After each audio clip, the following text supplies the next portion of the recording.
All right, good afternoon, everyone, and thanks so much for joining us. I'm Devin Sherman, and I'm the Managing Director of MassChallenge FinTech. At MCFT, we drive intentional partnerships between FinTech startups and large enterprises in asset management, insurance, and banking. I'm really excited about today's event. As many of you know, more than 3/4 of Americans live paycheck to paycheck, and this challenge has only been exacerbated in today's environment. So today we're going to hear how leaders in our industry are working creatively and boldly to help build savings. So I'm going to kick it off to Nick Maynard, who is an SVP at Commonwealth, a strategic partner of MCFT, and also a driving force in tackling emergency savings. Nick, take it away. Great. Thanks so much, Devin, and thanks so much for that warm introduction to this panel. For the folks who aren't familiar with Commonwealth, we're a Boston-based organization that focuses on building financial security and making wealth more common in the United States. We are very focused on the issues that you'll hear about in today's conversation, and even before COVID-19, these issues have been with us in the financial services space for a while. I will frame up our conversation to build off of Devin's remarks by noting that even before this crisis, there was a lot of data from the Federal Reserve for years talking about the lack of a cushion for emergencies for Americans not being able to get their hands on $400 in liquidity in times of need. And in addition, a big missing component in the financial services system is low balance emergency savings accounts that allow users to build and then tap it and then rebuild it over time. And so on that issue of liquidity, we think is a big important aspect to focus on for access to the financial system. And we think record keepers and core banking systems have an important role to play in addressing those challenges. And that's why we have a great group of panelists to talk through that today. So the current crisis has definitely made clear what we've known for a very long time. And this conversation is even more pressing as we think about the challenges today, but also thinking ahead to recovery and the needs for folks that will be there. So I'll ask each of the panelists some questions as we get into it, but I'll introduce them so you know who's joining us today. We have Jack Berry, who's the Vice President, Head of Strategy and Transformation at John Hancock Retirement Plan Services. Javago Velasco, who's the Vice President and Head of Strategic Product Innovation at MassMutual. And Lindsay Lockhart, Co-Founder and Chief of Staff at Neocova. And it looks like everyone should be visual to you all now, and I'll ask the folks to make sure my panelists unmute their lines when I direct a question to you. So here's a question to all of you, and I don't know who wants to jump in first. That could be a little bit difficult in the virtual space, but maybe we'll start with Jack and work our way around in the order of intros. What products or initiatives were you prioritizing prior to COVID-19 to help Americans save for unexpected expenses? Great, thanks, Nick, and thanks for having me. And it's a pleasure to spend an hour or so here with the many folks who dialed in. So we had a few prior to COVID that we continued to focus on. One right before the current situation sort of started with the work from home. In February, we launched an emergency savings product available to all our plan participants, which obviously hindsight being 2020, if we had a time machine, it'd be great to go back and make that available about 5 years ago. But you know, the acknowledgement that educating folks around the need for emergency savings was something we were all getting really good at, but helping them fulfill setting up that emergency savings account was the next logical step. So we made an emergency savings account available to our plan participants. And then the second piece that was the recognition that for many people, not just getting into the retirement plan was a hurdle, but all driven largely because of student debt. So we had some work underway to help people manage, understand what their student debt was, get it all located in one place, not necessarily through consolidations, but at least be able to view it all on one screen, and that's work that continues and will be out in market prior to this summer with a solution for a handful of our plan sponsors to test or pilot, and then rolling it out to the rest of our block as we get through 2020 and into 2021. So those are two major initiatives that we had underway. That's great. Thanks, Jack. Zhivago? How you doing, everyone? And thanks for the opportunity to sort of go through some of the great things that MassMutual is doing today. Similar to what Jack sort of mentioned, in January of this year, we launched an emergency savings solution.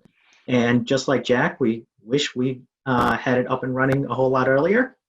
But with that, the emergency savings solution was part of a broader initiative that we've been working on over the last few years. It's really around building a financial wellness platform to really help address some of the things that we found through our research, right? I work in our workplace business, which incorporates sort of our retirement and group insurance business.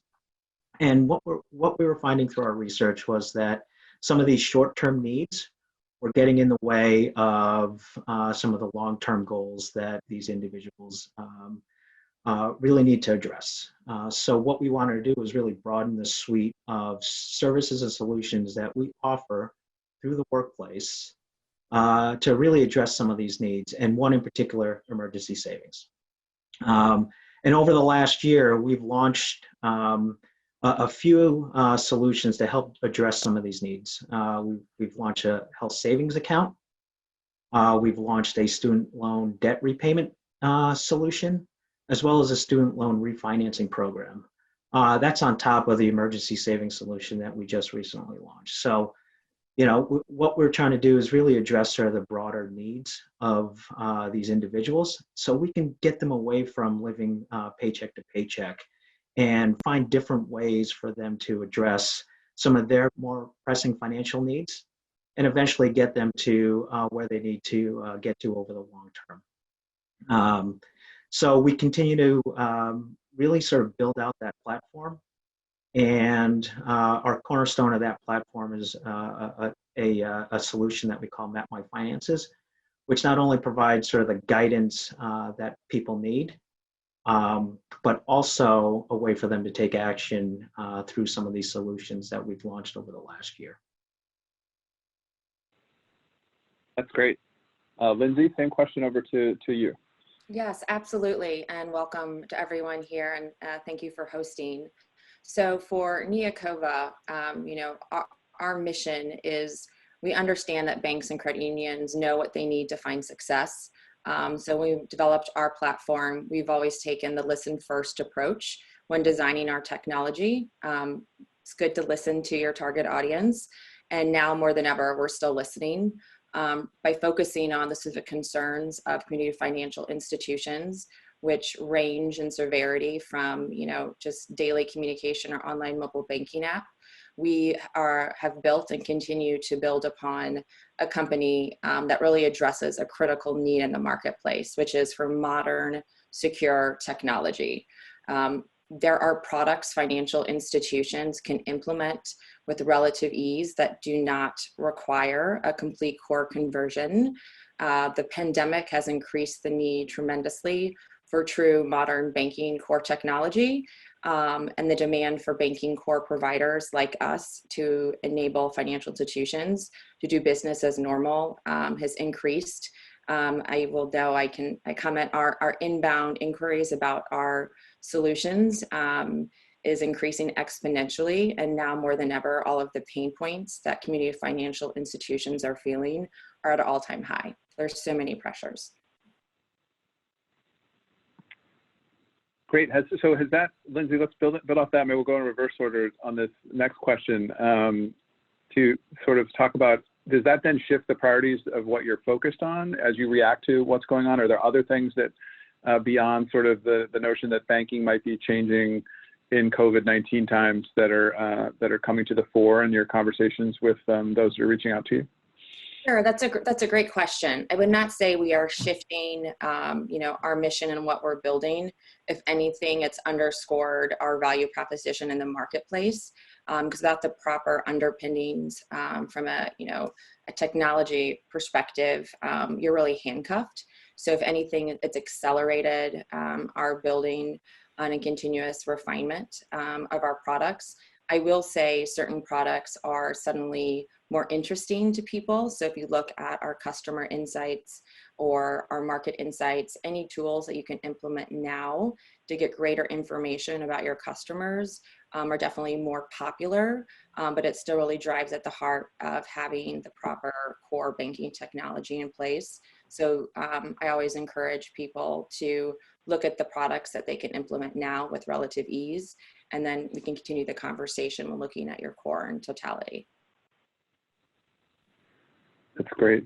And Zhivago, have you seen at MassMutual any priorities change with the pandemic and the COVID-19 and this initial time frame of what's going on? I think we have, and especially around emergency savings solutions. I think this pandemic has really raised the awareness of, unfortunately, how unprepared people are for some of these financial shocks that we're experiencing today. So as our platform is a broad-based platform, we've seen sort of a huge interest in emergency savings through the users that are using our online content. But also as our sales force and our relationship managers are out talking to clients, they're seeing a shift in sort of the conversations around emergency savings and what they can do to really help some of these issues that they see their employees facing from a day-to-day perspective.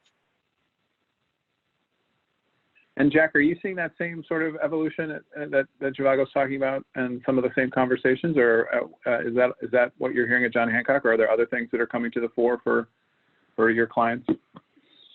Yeah, so there's a couple things that have come forward for us and probably for Zhivago as well at MassMutual. The first was making sure we were up and running and supporting the provisions of the CARES Act. That was one thing that came very quickly and was a means of support for folks who are impacted for this. And so we're up and fully able to support the CRDs, the Corona-related distributions, as well as the higher loan amounts. Obviously, we'd all like to get to a place where people have savings set aside so that they wouldn't have to touch their retirement plans. But retirement plans have become sort of a tool of last resort in emergency situations. We saw it in Katrina, we saw it with Hurricane Harvey, and we're actually seeing it here. And hopefully some of the work that we're discussing today will, if we're ever unfortunate enough to have to live through another one of these situations, fewer and fewer people would have to touch their retirement plans. But that was something that we spent probably the last 5 or 6 weeks making sure that we were ready to support people who did need to utilize the provisions of the CARES Act. And are you seeing then, Jack, any behavior changes in terms of the actual plan participants? Are you seeing more of a tapping into then the 401k as a emergency savings tool as a result of the CARES Act, and how is that, and loans perhaps even, how are you seeing that play out? Yeah, the volumes it's still early days. The volumes have increased, but not, like everyone called them a spike. The thing that we have seen, I'd say, is being there for the customers. The call center volumes have increased. The timing was somewhat unique in that the first quarter statements went out. Most people use that as a checkpoint, and the volatility in the market sort of hit right as the first quarter was closing out. That increased both calls into our call center. We also have a robust public site, similar to what Zhivago mentioned, making sure that information was available digitally to our customers. And really what it came down to, I think, is people had questions and they were looking for answers, right? And I think their retirement plan record keeper is a trusted source, and being there for our customers was something that was a priority for us. So it wasn't necessarily accessing the money; it was simply people asking questions: what should I do? What can I do? Making sure that we have that education, guidance, and advice available for them has been a priority for us. And Zhivago, what have you seen similar at MassMutual? Any behaviors? I could imagine also potentially there might be some connection here, maybe for both of you on the life insurance side with the type of pandemic we're faced. But I wonder how that's what sort of changes you might be seeing, or things becoming priorities. Right. Yeah. No, we've seen very similar activity as Jack sort of laid out. We've seen an increase in our call center volumes. Early on, there was a huge push around sort of the market volatility. So we've got a lot of calls around market volatility and addressing some of those needs. But after that has settled down, I think one of the things that we did see, or actually a couple things, as sort of you mentioned, Nick, is an increase in sort of the interest around sort of emergency savings within sort of our platform. And unfortunately, again, I think this pandemic has sort of raised this issue up. Just like Jack has mentioned, I wish we had sort of these solutions and more of the education out early to get ahead of this. But now people are trying to figure out ways to sort of bridge that sort of gap that they have in the short term around sort of liquidity needs. But one of the surprising things, as you mentioned, Nick, is that we also have seen an uptick in interest around life insurance, right? I don't know if it's, we're digging into a little more, but, I don't know if it's one of those, it's a similar event where, you get married or you have a child, that there's a certain trigger that in people's heads to say that this is a need that I need to address right now. So I don't know if it's the sickness and the death rates around sort of the coronavirus that may be sort of spurring some of these ideas, but I think this pandemic is really driving a lot of some of these feelings and some of these needs and bubbling them up to really for us to sort of help them take advantage of putting some actions into place. And Lindsay, I can imagine that you're hearing a lot about potential behavior change, even the question of whether people are going to want to go into banks anymore, if it's going to be about all being digital. I wonder what Neokova is observing in the time right now, and whether this is a sea change to see a whole different way that we interact with banks going forward. No, absolutely. I agree with the other panelists and their observations, but very much so. The sea change is upon us. The adaptation to the new normal and all of the changes in behavior is really across the board. For us, it's pretty outstanding. Digital transformation has been a buzzword for quite some time, and some of us are reaping the benefits who embraced digital fully prior to the pandemic. As much as we like to knock the millennials and the expectations to be able to do really anything online, they really helped fast track the virtual interaction and the ability to interact with your financial institution in a remote capacity. So all of the banks that were in a good position with cloud-based infrastructure have been able to continue a new version of business as usual. Their employees, even for example, can continue to work from home as they have accessed all the necessary information to do so.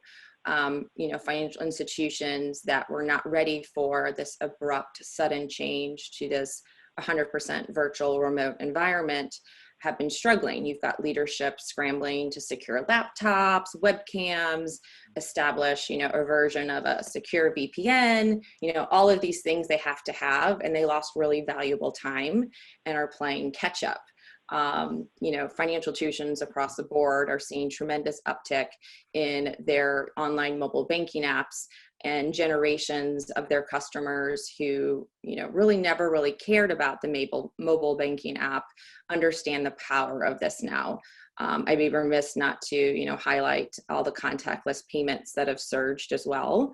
But for me, what's most interesting, looking at community financial institutions and really banking overall, is that, as we look at spending fall, right, the spending numbers fall in March and in April as customers change their spending habits based on stay-at-home orders, et cetera, they're still saving and investing, which is a really promising thing for us. So there's so much data around this, and I know we'll get into it later in the panel, but it's really powerful stuff to see what you can still accomplish from home with the proper digital online resource tools for banking. That's great, and that's a great preview to what's ahead. I do want to, since CARES Act was mentioned, and we'll get into that a little more, I want to start with you, Lindsay, though, on Reg D, which is sort of an interesting parallel to, the one part of Regulation D, which is the 6 online transfers. Yes. When this is, most people think that this never existed, but it's recently been changed by the Federal Reserve or put on hold for now, that these 6 online convenience transfers can be made from savings to checking, whereas before you had to go in person if you wanted to do it more than 6 times. And this is really an issue about liquidity for many consumers. How have you seen that play out? Do you see an interest in an opportunity there for institutions to really lean into this notion of liquidity and tapping it? Do you see any barriers? I see a question in the comments about the relation potentially between your system and core banking systems, and whether that creates any challenges for you. So maybe tap those two things together, Reg D and maybe the relationship with the core system. Sure, no, absolutely. So, the Fed's effort to really loosen the guidelines for these withdrawals, as you mentioned, definitely reflects the desire to give easier access to funds. But this is really a minor step from my perspective. For Neocova and other modern core processors, this change from 3 withdrawals to 6 should be a really simple step, but it's just a drop in the bucket. Financial institutions who do have modern core banking infrastructure are able to really harness the power of data that they have at their fingertips. Banks sit on a tremendous amount of information, and by using data capabilities that are inherent in our products or like-minded products, banks get really fast and valuable consumer insight to help those who are at risk from a deposit standpoint, and encourage those proper saving habits, which are so key to surviving these types of situations. The data received, the data received that they have that's consumed by bankers in a fraction of a time, which sometimes it can be difficult. If you're able to expedite the analysis of your customer data, you can do some really powerful things. Start tailoring your products, doing really spot on messaging in terms of your outreach, whether it's through email marketing or through the mobile banking app. So it's an exciting time for us to really bring value to our customers, assuming you've got the proper infrastructure in place to do so. I would be remiss not to call out that fintechs utilize different information and look at different information, so people have access to that personal and business capital that they need. It's software and the data scientists that make this all possible, but it's really the customer data and the insight tools that make sense of it all. And Neocova, as a modern core banking solution, is really proud to be part of that process to bring the power back to the banks as well as their customers to really navigate this uncertain time. That's great. And Zhivago and Jack, starting with Zhivago, sort of building off this point that Lindsay's made about consumer data, as you all set out to build your emergency savings and other products and tools to support folks, what role did consumer data play in your thinking? How are you able to maybe use consumer data perhaps differently than the banking system can? And are there other good sources of data that fintech entrepreneurs who are listening in might want to be aware of or think about as they think about building products in this space? Zhivago, maybe start with you. All right. We think data is important. We have to be sort of careful about this privacy sort of issues around data, but when it comes to sort of the data, one important thing that we're learning, right, is, and something that Lindsay has sort of mentioned, is sort of the customization of the messaging that we can provide, right? When you think about sort of the needs of all the participants that we deal with here at MassMutual, we have close to 3 million participants. Not everyone's the same. So there's folks as they go through some of our digital content and through Map My Finances, we find out that they have an emergency solution already, right? So we may not need to message those folks to prepare for sort of these unexpected expenses, but we find a lot aren't. But again, it's depending on some of the priorities that they have. We think emergency savings is really a top priority for folks to save. But there may be things like, student loan refinancing that may be a higher priority because it may allow them to free up some monthly cash flow for them to save for an emergency savings solution. So we're using this data to really help target our communication, to really drive not just one single action, but it's going to be a link of a lot of these actions to really drive ultimately the total actions that these people and sort of these participants that we're working with have to do. How about you, Jack?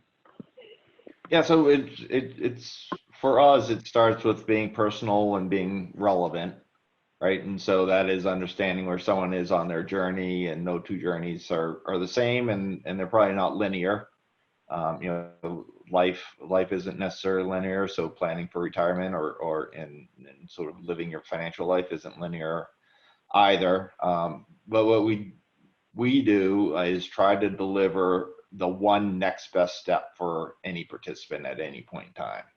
And once they confirm that they've taken that step, we help them advance on to the next one, right? And so for many people, it is enrolling in the plan, and then from there, understanding, do they have an emergency savings account set up? If not, then for everyone, that should be your next best step, and we'll keep suggesting that until they do it. But if they enroll in their plan and they're well established in life, and they quickly check, of course I have one of those, well then we sort of move on sort of through the more higher level needs that we think people should try to address. And so it is connecting with someone where they are in life and making the education available to them, and then if we have the means to help them fulfill it, making that available, and if not, helping them understand where they could do that locally. So Jack and Zhivago, you both have another player in the mix here, which is the plan sponsor, the employer. Jack, how do you incorporate that into thinking about these savings behaviors? What are you picking up from employers in terms of where they sit in thinking about these things and the relevance to their employees, and maybe even how you incorporate data that they can provide or have into your thinking? Yeah, so obviously the plan sponsors are client, and we serve their employees as their participants. But we don't action ahead or move ahead without any or without full buy-in for the plan sponsor. So our offering needs to make sense, and through the lens of it's something that the plan sponsor finds valuable.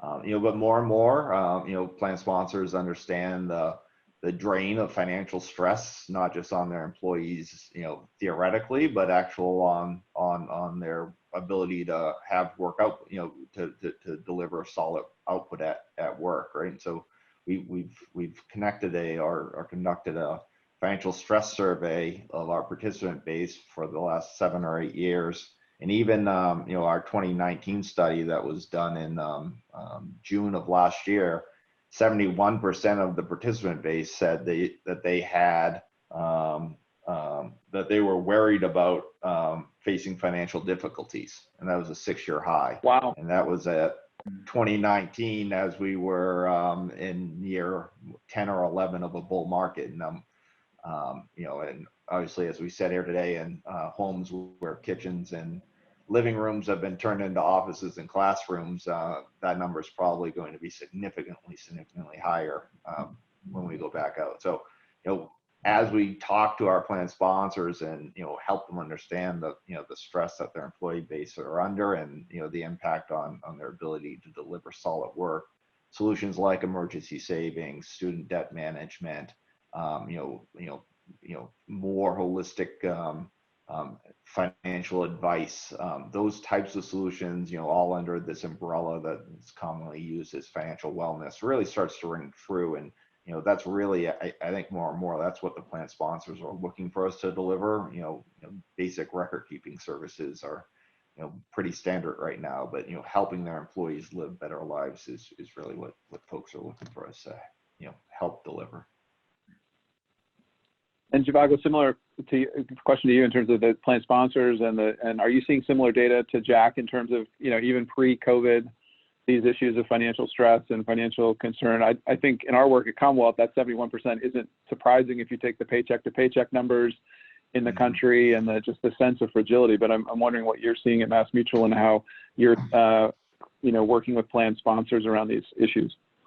Yeah, even before sort of the pandemic, we've seen very similar sort of interest from plan sponsors around financial wellness and trying to address some of these issues, right? As I mentioned earlier, the issues, these short-term needs of some of their participants were really causing some of the stress that Jack mentioned about, you know, living paycheck to paycheck. How am I going to sort of pay for this medical expense or a car repair so I can get to work? Those are the things that, you know, we were trying to address as part of our broader suite of financial wellness solutions and services. Now, as sort of the pandemic and we're going through this, it's become more and more apparent that plan sponsors need to do something around things like emergency savings, right, or debt management. And what we're seeing is a heightened awareness that, you know, as they come out of sort of this pandemic and, you know, as we get through sort of the needs that we have to sort of address in the short term around sort of all the issues that we're facing economically, they're realizing that they need to sort of address things like emergency savings and how can they provide greater access to a solution and education around emergency savings. You know, same thing with other subjects like student loan refinancing and things like that, that are, you know, when you talk to plan sponsors about a year ago, it was something I felt as we were going out to the marketplace that they thought it was nice to have. But now, and again, unfortunately, the pandemic has really sort of raised this issue. It's becoming more of, I really need to do something about these issues and have it part of my overall benefits package for my employees. And Lindsay, you know, working with financial institutions, I wonder, related to what Jack and Zhivago have talked about prior to COVID, were a lot of these issues top of mind? I know in our work with banks, we see a lot of, around these issues, a lot of bank-centric design of product and solutions. Like, we have the product, and if you're not using it right, it's your fault. Check the financial education grid. So I wonder what you've experienced ahead of COVID and what financial institutions and partners are sort of prioritizing now in the midst of this and what they're seeing.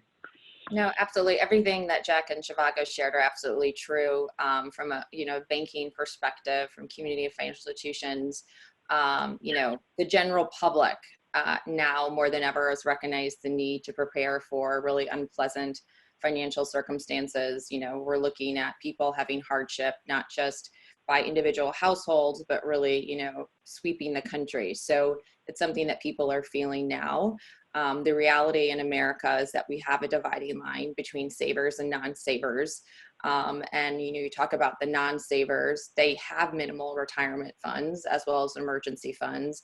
And really the challenge, and it's been pushed back to make a more concerted effort from a banking perspective, is to educate and motivate that group so you can change that mindset and perspective. And it can start with the bank that they're choosing to do business with. Banks have done it in the past, but with little success. And I say little success because not all of them put forth all of the effort because the demand was not there. They were, customers were not looking to their bank for, the one-stop solution. Enter Jack and Shivago in terms of filling that void. Banks can do lots of things now. They can really streamline their digital account opening process in response to the higher personal savings rate that we're seeing right now. As consumers continue to shelter in place and bank branches close or modify hours, the majority of banking services offered online means that consumers can open these new saving accounts and can most likely be able to do it digitally, especially if they're incentivized with proper content around financial literacy and why this is so important. I don't know if it was Jack or Shivago who highlighted this earlier, but digital access, so digital account opening has always been in demand. We saw it, the highlight in 2019, but what I find unique to note is that 58%, I've got to find the study here, where mobile banker users were preferred that they were interacting with their bank in terms of these savings accounts. So banks have a tremendous opportunity to offer solutions within their organization without having to leave the bank to see some success. So, from our perspective, the onus is really on financial institutions to make this a very streamlined, easy process to encourage your emergency savings and other more liquid saving accounts to manage crises like this and those that will eventually happen in the future.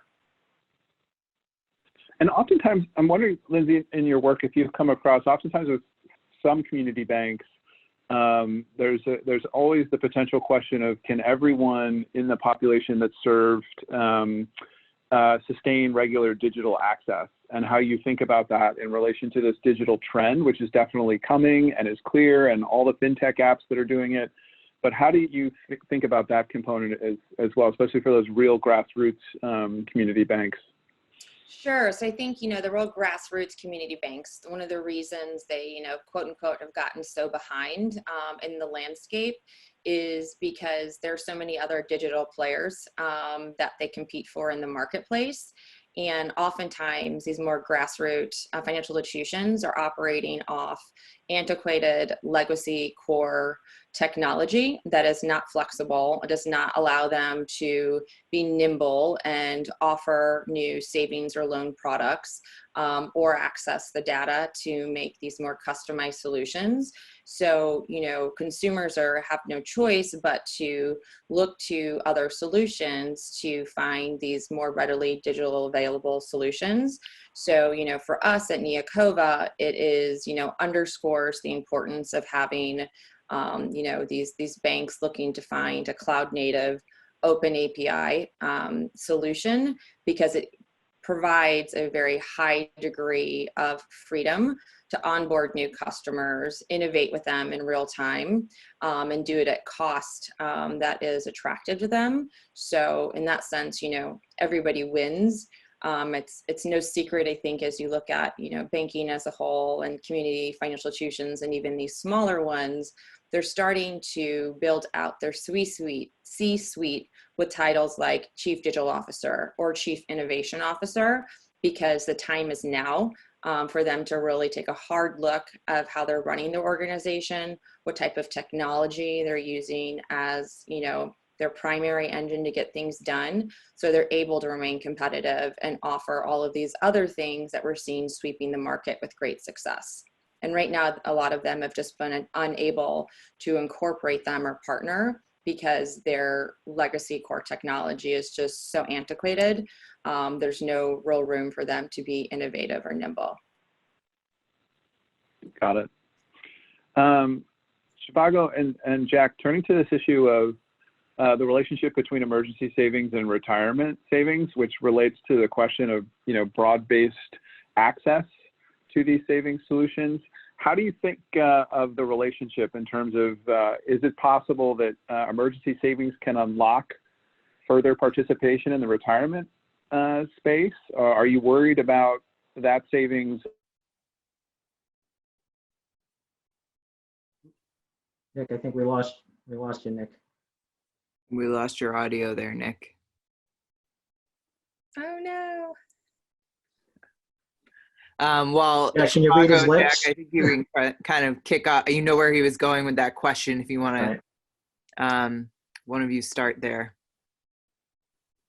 Sure, you want to take it first, Jack?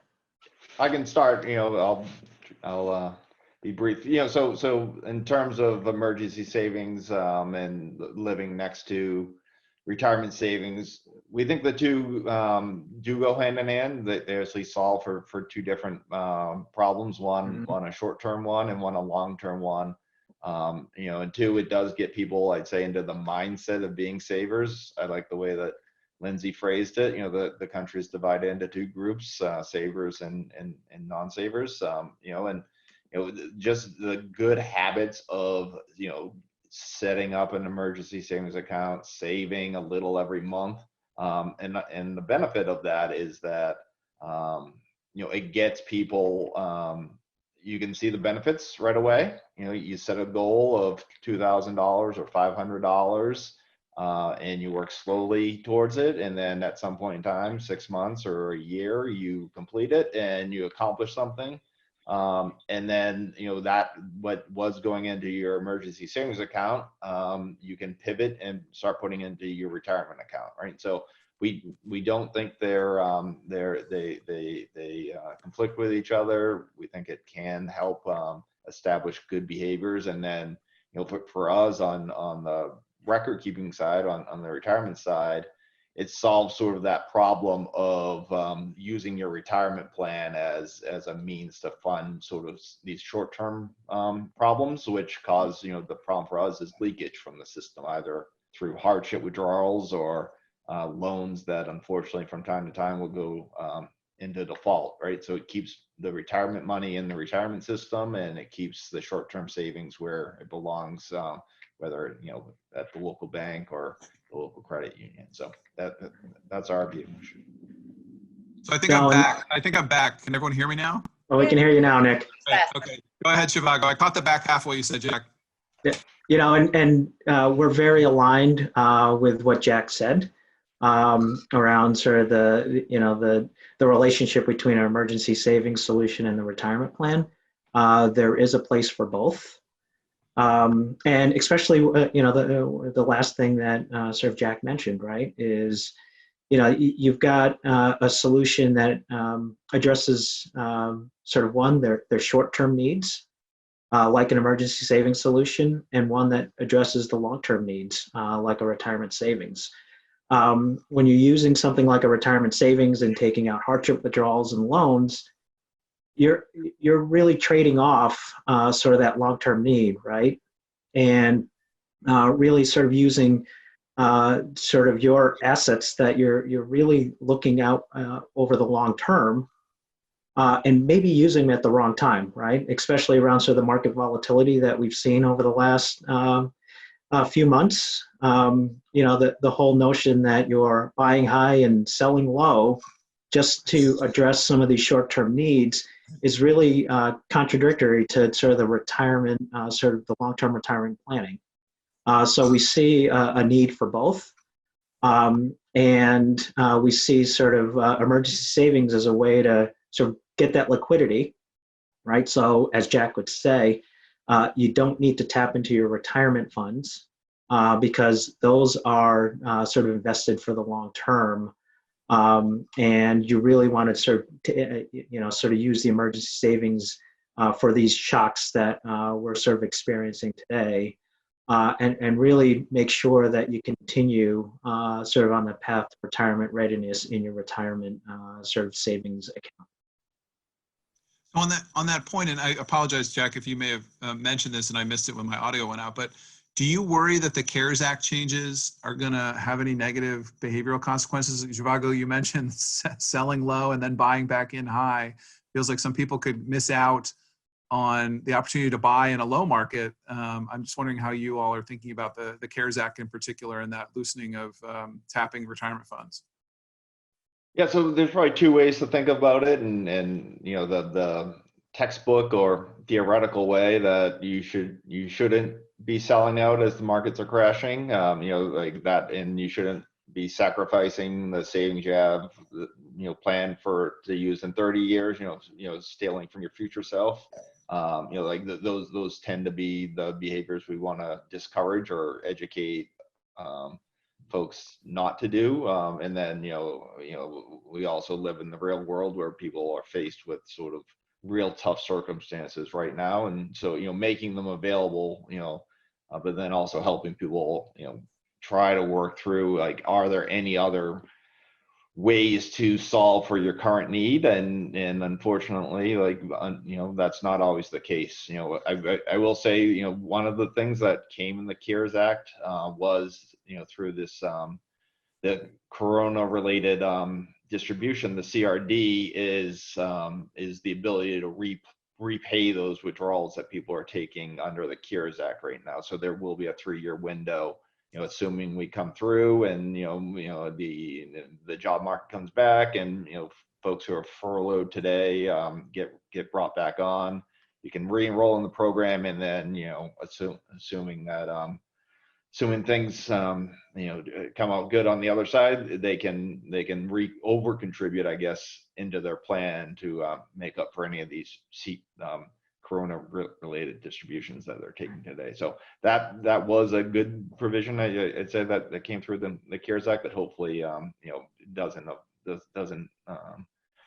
cause too many long-term problems on the retirement front. Zhivago, any behavioral concerns that you're worried about?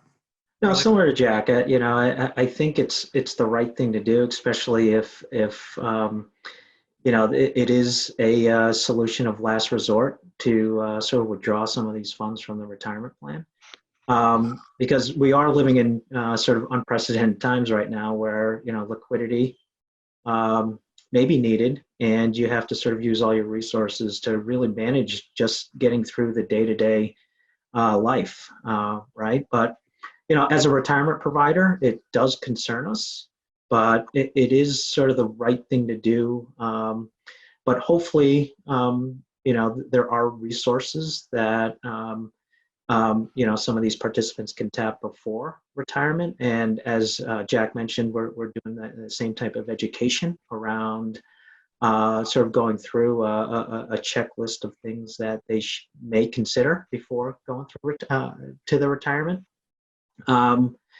But, you know, this sort of brings up sort of the things, and you know, that we wish we'd done years back, right? Is sort of launch this emergency savings solution, so we're not in a situation like this.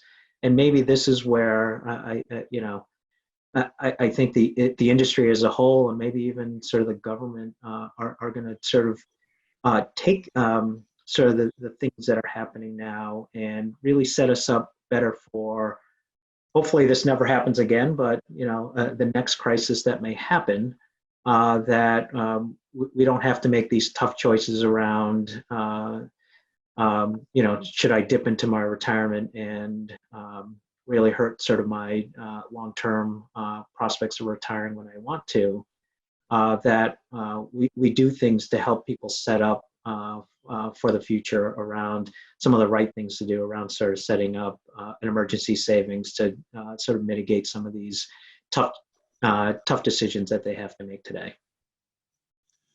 And Lindsay, in that vein, do you see an opportunity here for institutions to be on the forefront of growing their business and their brands by leading on these issues of liquidity and more products tied to e-savings, especially when we see some competition in the fintech space leaning into that? It just feels a little bit like a real statement that the CARES Act turned to retirement plans to solve a liquidity problem. And in theory, the banking system should have a lot of really liquid products that are working for consumers, and they don't seem to be. There's so much to unpack there, but yes. That'll be my very short answer to that unboxing of questions. But yeah, here's the deal. The reality, banking is very much is the rock and the hard place between retirement, brokerage, savings, and consumer behaviors. When saving rates go up, there is the flight to quality. And, I would suspect that it'll drop again post-recession, as they typically do. We can't change the systematic pressures facing the average American. We've mentioned a few of these already. You've got the wage stagnation, you've got increasing medical costs, you've got student debt. There's all these factors at play that, affect us all, and especially banking. The Fed's QE policy of the past decade has really pushed savings away from cash vehicles, right? Negative rates, into riskier assets, as we see in the bull market, which is by design, but it's not very friendly to banks. So banks more or less have become, parking lots of cash. And the traditional bank needs to really embrace technology, partnerships, so through technology, or they're really going to struggle. I won't say the word die, that sounds a little intense, but there is an increased pressure for banks to look at how we're doing business to remain relevant from that perspective. I think Venmo is a great example of the parking lot and the cash that sits there. So, it really, from all of the, SBA hiccups, as well as the community bank customer issues, the pains of our current infrastructure across financial institutions has never been more clear. So we need better solutions now, and so do their customers, for us to remain a viable player in this space, to allow them to, handle their cash properly and take full advantage of very important options like retirement accounts, setting up emergency funds. There's a zillion different ways, but at the heart of it, from our perspective, it starts with modern technology with banks. And until, community financial institutions in particular get caught up to speed and join the rest of us from the big bank players, there's going to be this constant friction. So it's really our hope, as we move forward, and certainly the pandemic has highlighted the need to make these changes, and make these changes quickly. We'll see improvement over the coming years and for years to come. That's great. And this has been a great conversation. I think Devin's going to hop on now and close us out. But I really appreciate the conversation, the topics we've been able to cover in this time, and really dig into really important issues of financial security. So I'll just say my thank you to all of you for really what's been an enlightening and engaging conversation. And apologies to those questions online we didn't get to during the conversation. Devin? Thank you so much, Nick, Jack, Zhivago, and Lindsay. We really appreciate your excellent insights and also your leadership in tackling the savings crisis and promoting financial health. Thank you also to everyone for tuning in. If you have additional questions, please feel free to reach out to the MCFT team at fintech@masschallenge.org, and we'll connect you with the panelists to continue the conversation. Thanks again, everyone.